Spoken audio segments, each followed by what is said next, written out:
Senior security officials assess that Israel's takeover of the Morag Corridor in the southern part of the Gaza Strip will help increase pressure on Hamas and expedite another hostage deal. At the same time, Hamas's military wing is refraining from battling the IDF as long as they do not enter the populated areas of the Gaza Strip. On that note, we can report that this week, for the 5th time, a Hamas battalion commander in Sajaiya was eliminated. This time, it was Muhammad el-Ajilah, a successor of the previous commander who was eliminated last week. In a related story, the IDF and the Shin Bet eliminated another Nukhba terrorist who participated in the massacre of October 7, 2023, and in a subsequent ceremony to parade release hostages, but he won't be doing that any longer. On the diplomatic front, according to reports in Arab media portals, this is the Israeli framework for a deal conveyed to Hamas. It includes a temporary 45-day ceasefire, an entry of humanitarian aid into the Gaza Strip, and the release of the Palestinian security prisoners, amongst them those serving life sentences in Israeli jails, in exchange for 9 living hostages and the remains of 16 who died in captivity. The release of these hostages would be carried out in 4 different phases, and in the last of them, on the 20th day of this deal, the remains of those who died in captivity would be handed over. However, this plan has already been rejected by a senior Hamas official, as it does not include a commitment to end the war or for the IDF to exit the Gaza Strip. And meanwhile, Israeli Prime Minister Benjamin Netanyahu and IDF Chief of Staff Eyal Zamir visited the northern part of the Strip on Tuesday afternoon to see the situation for themselves. And in related news, the Israeli Air Force will soon receive large volumes of ammunition from the United States of America in another sign of preparations for a possible action against the Islamic Republic of Iran, as well as maintaining operations in the Gaza Strip and elsewhere in the Middle East. On the list of elsewhere, it includes the northern border with Lebanon, and another step towards restoring security in that location was taken last week. We'll tell you about the new outposts which are changing the rules of the game against Hezbollah. This includes 5 new outposts that have been established in Lebanese territory and additional outposts that were set up between the border and the northern communities of Israel. Additionally, in ongoing security operations, the IDF has eliminated more than 130 terrorists in Lebanon since the end of the active combat operations. And going forward, the new outposts that have been set up will enable the IDF to see into the Lebanese territory using drones and to attack targets in real time. In related news, Lebanese President Joseph Aoun recently spoke to the media and referred to the demand to disarm Hezbollah, saying that the terror organization would be integrated into the National Army of Lebanon. He also ruled out the possibility of normalization with Israel at this stage. If President Aoun wants to integrate Hezbollah into the Lebanese army, he better hurry, because there are not many of them left, and the IDF continues to take them out one by one.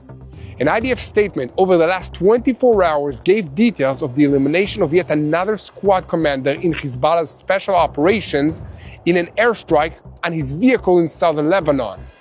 And on another front, Jordanian police arrested 16 suspects on Tuesday on suspicion of their involvement in missile production connected to Hamas.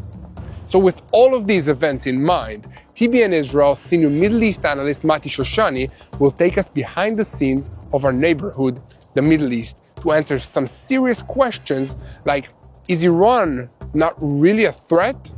We'll also tell you about 2 moves that the United States President Donald Trump is making that signal why he wants a deal with the Islamic Republic of Iran. The security and the diplomatic questions at the heart of the negotiations between the United States and Iran involve many economic interests that may affect the emerging deal, and Israel is concerned about the way that Trump's team is negotiating with Iran. And during the first round of talks on the nuclear issue in Oman, the United States proposed to Iran to transfer the uranium it enriched in its facilities to a third-party state, with Russia's name coming up. And according to reports in The Guardian, Iran is expected to refuse. And let us not forget the border with Syria, which could soon become even more unstable, as the United States has informed Israel that it will soon pull its special forces troops out of the country very, very soon. This is possibly at the request of Turkish President Recep Tayyip Erdogan, who Trump has shown empathy for in recent public statements. Israeli officials have expressed alarm at this development, and there are reportedly attempts being made to convince the Americans not to pull out of Syria, to which Erdogan has made fresh threats, saying that Israel is testing his patience. So we have a lot to talk about today, so let's dive into the details. I'm Yair Pinto, and this is your Boots on the Ground report about what is happening in Israel on day 558 of the war against Hamas, Hezbollah, the Houthis in Yemen, the Shia militias in Iraq, and all the other armed groups in the region, while all operating under the command of Iran's Islamic Revolutionary Guards Corps, which is the head of the axis of evil in the Middle East.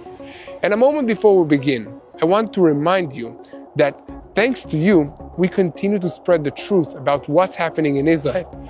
And therefore, it's important for us that you click that subscribe button and remain tuned to the truth in real time and never miss another episode of Boots on the Ground.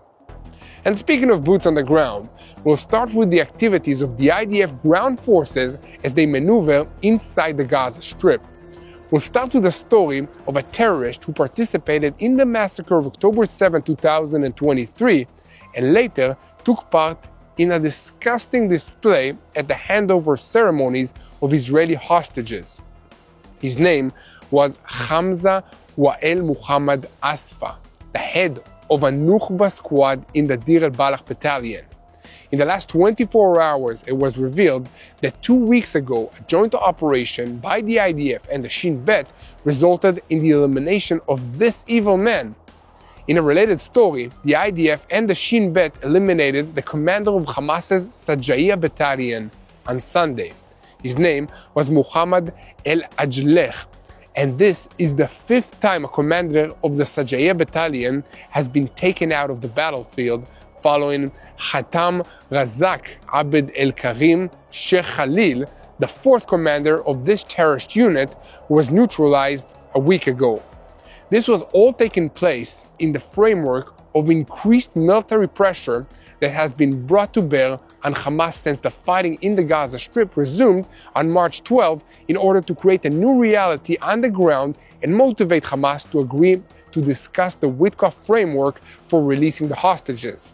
And in that same context, Prime Minister Benjamin Netanyahu announced at the beginning of this month the establishment of Philadelphia Corridor No. 2, or the Morag Corridor, intended to separate the city of Khan Yunis from the city of Rafah in the southern part of the Gaza Strip, just as the Philadelphia Corridor separates the Gaza Strip with Egypt. The IDF announced that at the end of last week, its forces from Division 36 had succeeded in fully taking control of the Morag Corridor and encircling the city of Rafah from all directions, while formalizing a route and completing the control of it.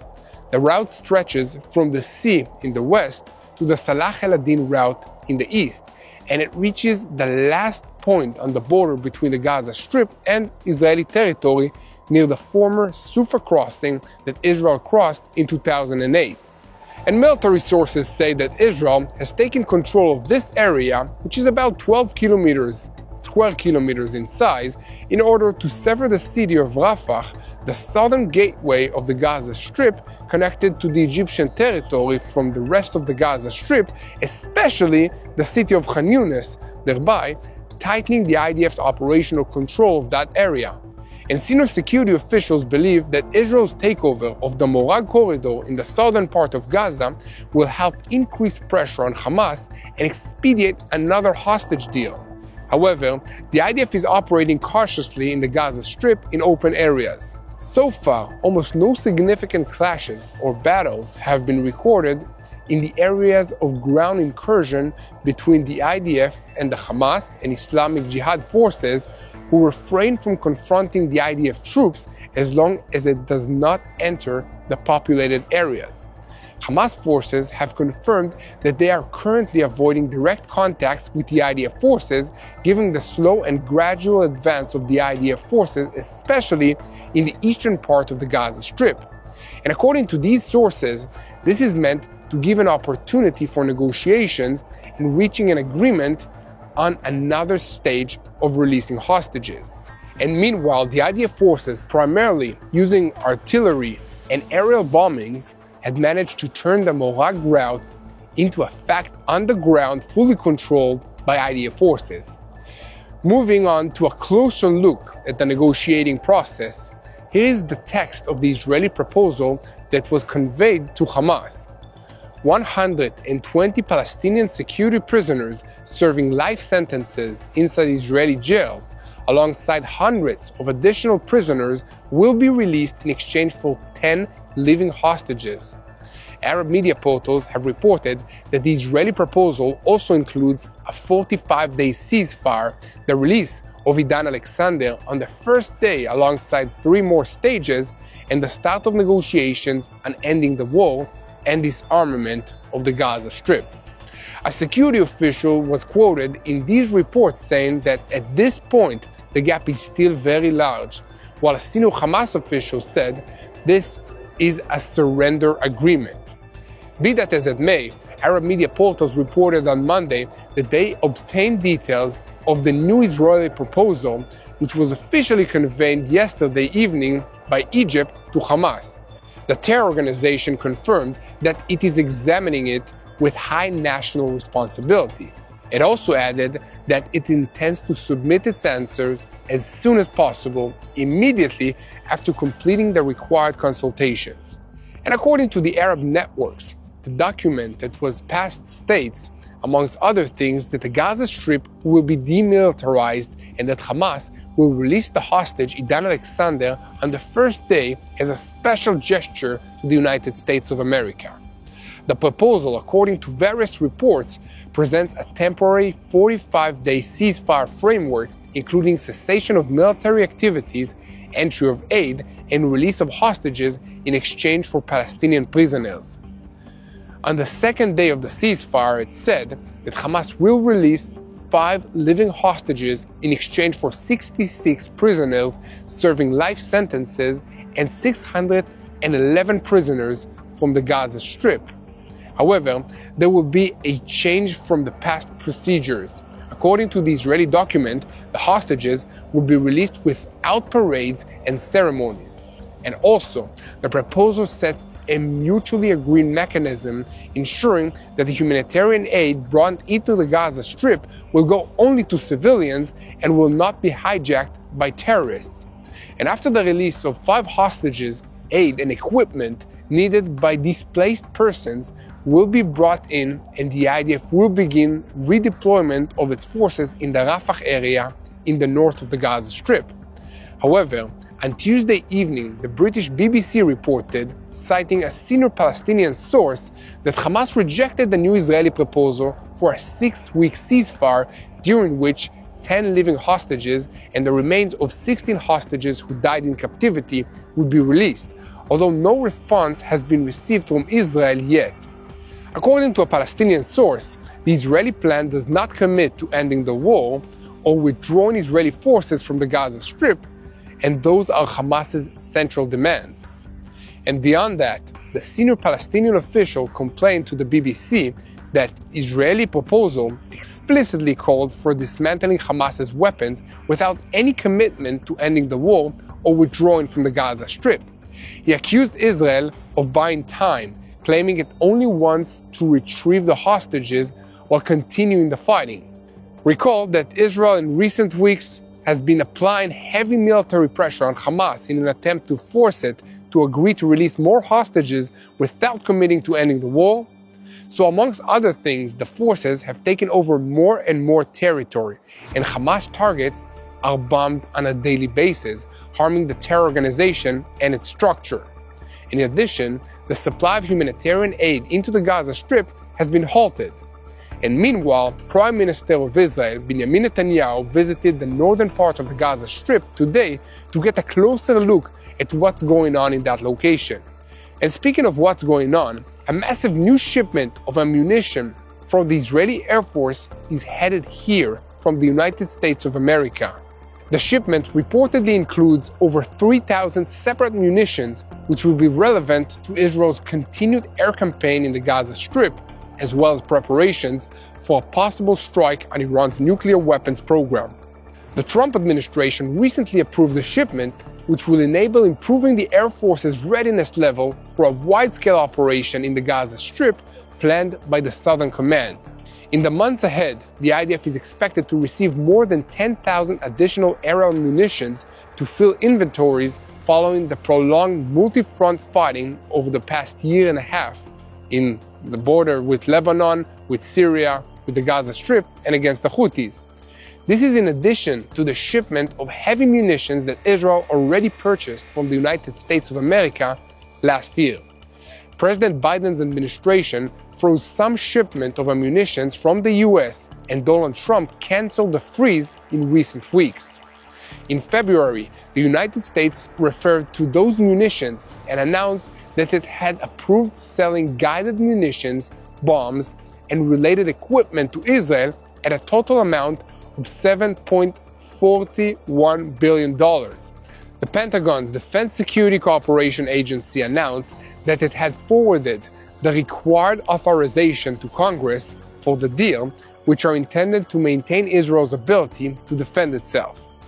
And according to the State Department announcement, the deals align with the United States policy to maintain Israel's security and defensive capabilities. The report notes that Israel will be able to integrate the new equipment into its military array with ease, and that the deal will not harm the United States military readiness. So here at TBN Israel, we will continue to update you on these developments moving forward. In a moment, we'll move on to the latest moves amongst Iran, Israel, and the United States. But first, I want to once again ask you to continue helping us spread the truth. You can do this by sharing our videos on YouTube, following us on social media, and subscribing to this YouTube channel. It helps us reach more people with what's happening in Israel so that they will know how to pray for the situation. I also want to remind you that Easter is just a few days away, and being here in Israel, where the Easter story began, makes it even more real. I know that many of you wish that you could be in the Jewish state, in Israel, to walk the land, to feel the connection. And while you might not be able to come just now, there's still a way to bring a piece of the Holy Land into your doors. It's called Arza, a subscription box filled with handcrafted items made by Israeli artisans and small businesses. And right now, the support is needed more than ever for these businesses. The war has left so many of the families struggling to recover. So when you subscribe, you're not just getting something beautiful from the Holy Land, you're helping real people rebuild. So for the Easter season, you can use the code TBN East. Again, use the code TBN East for 15% off your subscription, but only for a limited time. So go to www.arzabox.com and let this Easter be more than a celebration. Let it be a way to stand with Israel. Thank you so much. Now, getting back into the news and switching our focus to the first round of talks on the nuclear issue in Oman, where the United States proposed to Iran to transfer the enriched uranium from its facilities to a third country, with Russia's name coming up. So according to a report in The Guardian, Iran is expected to refuse this proposal. TBN Israel's senior Middle East analyst Mati Shoshani will now explain to us what's going on. Are the Iranians leading the Americans to where they want? Mati, let us know. Over to you. It has been an exciting week here in the Middle East. Everything with Iran continues to move at breakneck pace. The U.S. is still positioned to attack the Iranians. Israel is still with a huge question mark over its involvement in a possible strike on Iranian nuclear targets. And above all of this looms the big question of, will we have a deal or will we be going to war in this region?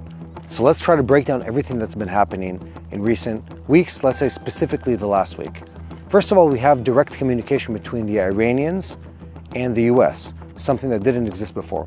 We also have a date on the calendar later this month for both entities, actually not later this month, in just a few days, for both the U.S. and for the Iranians to negotiate in Oman, which is in the Gulf, to negotiate directly. Of course, there are other parties involved, but to negotiate and try to hash out a deal. And at the same time, we're at this very weird position where the Iranians continue to use extremely violent and threatening rhetoric. We will bomb American targets. We will attack Israel. We will destroy Israel. I mean, just the last day or two, the Iranian government, specifically the supreme leader, have been releasing those kind of tweets and threats against Israel and against U.S. assets in this region. And that sort of leaves us with the question of, where are we going with all of this?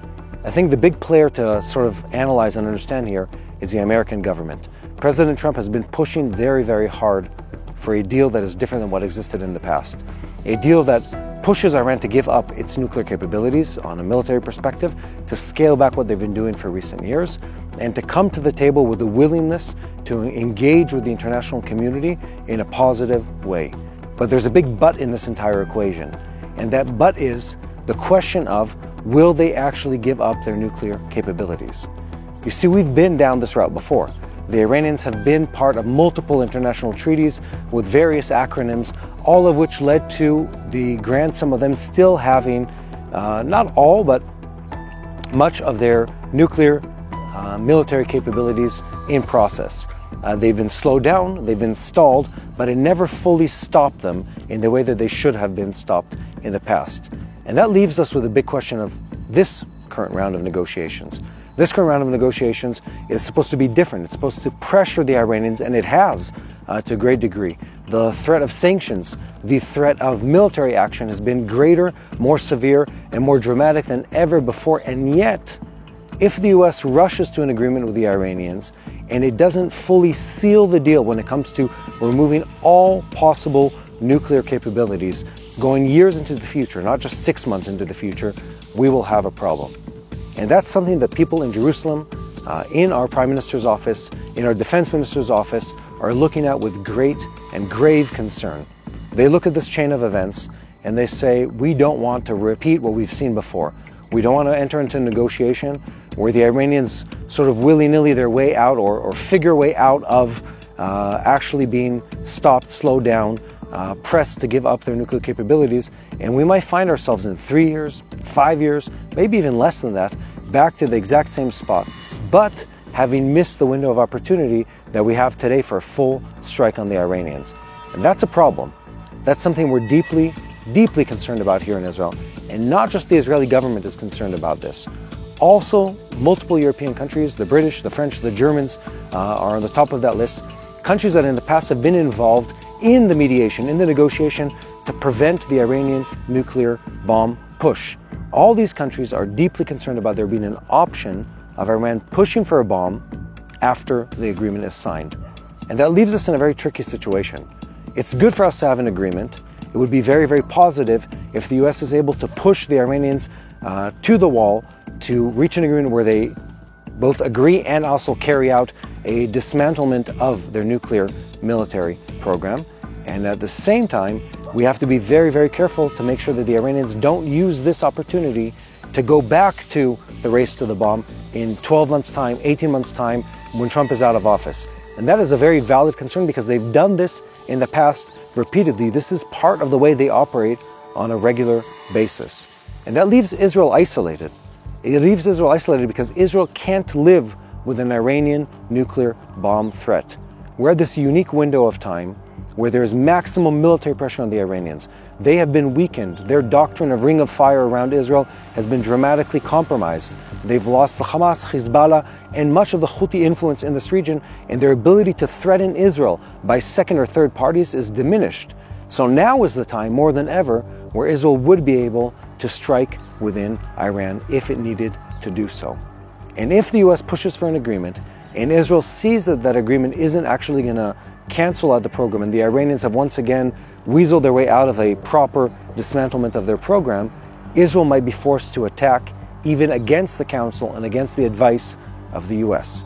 And that's a very tenuous place to be in. We don't want to be there, but we might be forced to reach that moment. I have nothing to say, but make sure you keep tracking with everything that's happening here. We're following this on a daily basis because this really is evolving on an hourly and daily basis. The Iranians are fighting for the life of their regime.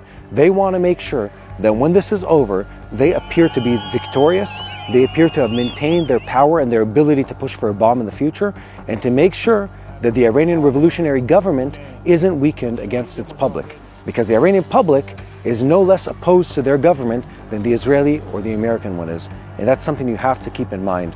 They're playing both an internal game and an external game as they negotiate about how they're going to go about this agreement. Several other really interesting things have been happening here. One, we still have the looming question of the tariffs imposed on Israel by the Trump administration that hasn't been resolved.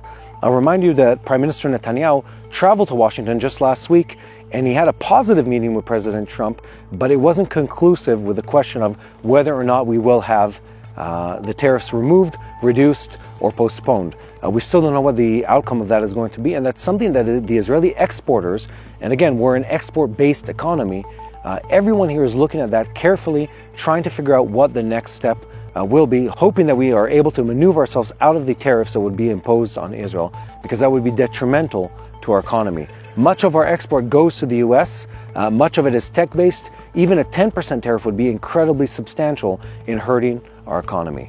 One last thing is even though we're talking mostly about Iran, Israel continues to fight on multiple fronts. Just this week, Prime Minister Netanyahu, Minister of Defense Katz, visited the Gaza Strip and talked about Israel's philosophy when it comes to Gaza and other borders. And if I summarize it all, it says this: we're not going back to the mistake we made on October 7th. We're not trusting other countries or other entities to safeguard our borders. We will have outposts inside of Syria, we will have outposts inside of Lebanon, and we will make sure that we prevent Hamas from going back to where they were before this war, so we're not back to square one after almost a year and a half of fighting. And that means that we're going to be seeing tension in this region for this foreseeable future.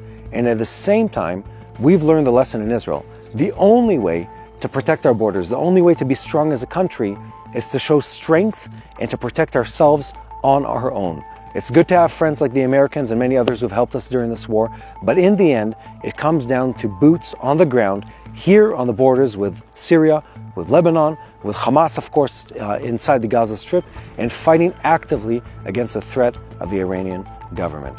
Anyway, you have to keep on top of everything that's happening here, and the only way to do that is make sure you keep up to date with everything we create here at TBN Israel. And now back to Yair Pinto. Thank you, Mati Shoshani, for the information and the deep analysis.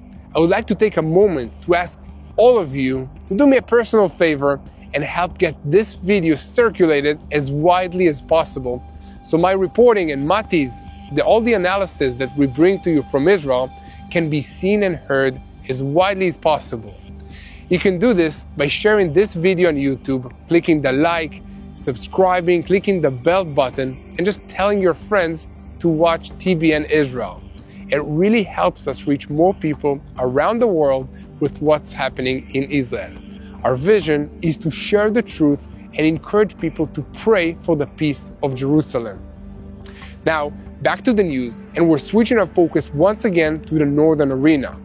So on Tuesday afternoon, the IDF spokesperson announced that a squad commander in the Special Operations Array of the Hezbollah terrorist organization was eliminated earlier in the day by an airstrike carried out by an IDF aircraft in the Aitarun area in southern Lebanon.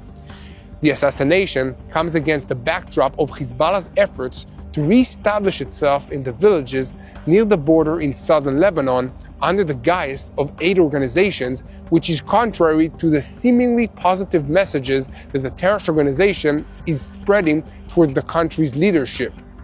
We should remember that recently, Deputy United States Middle East Envoy Morgan Corridor visited Lebanon and met with the senior officials, including President Joseph Aoun.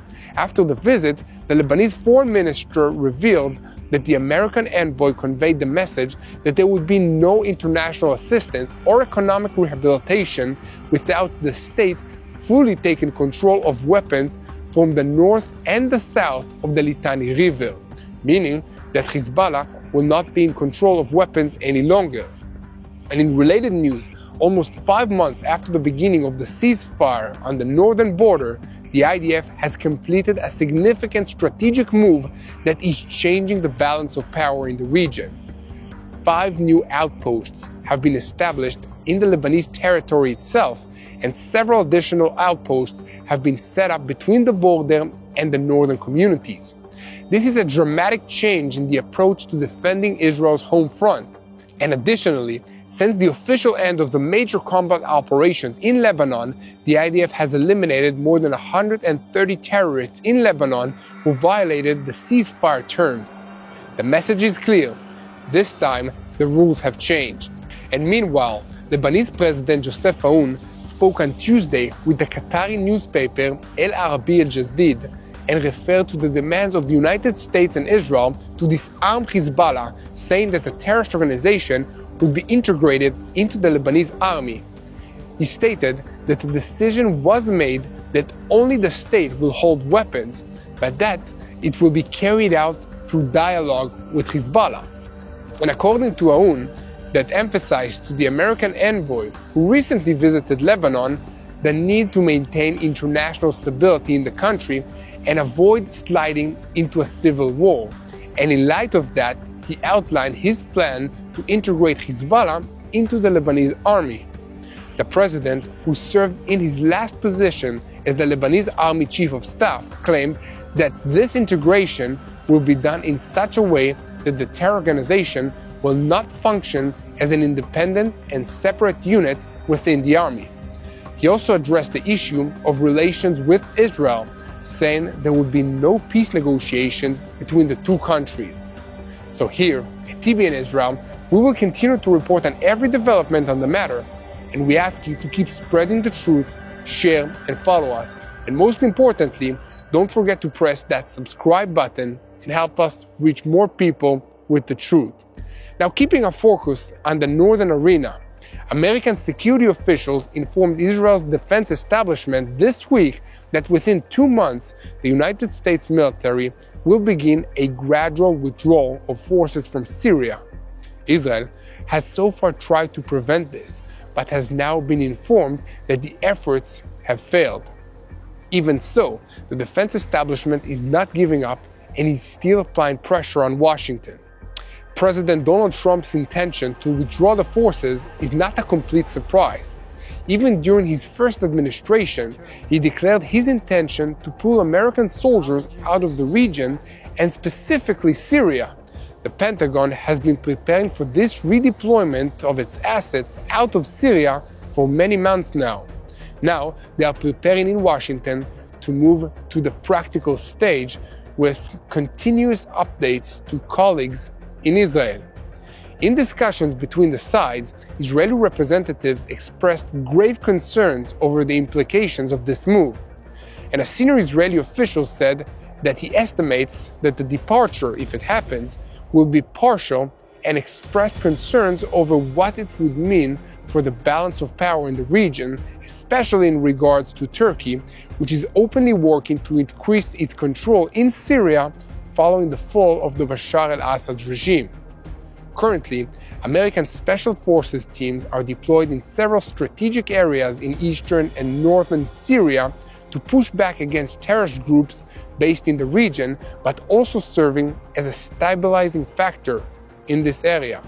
The departure of these forces, Israel believes, could increase the Turkish appetite to seize more strategic military assets in the land of Syria.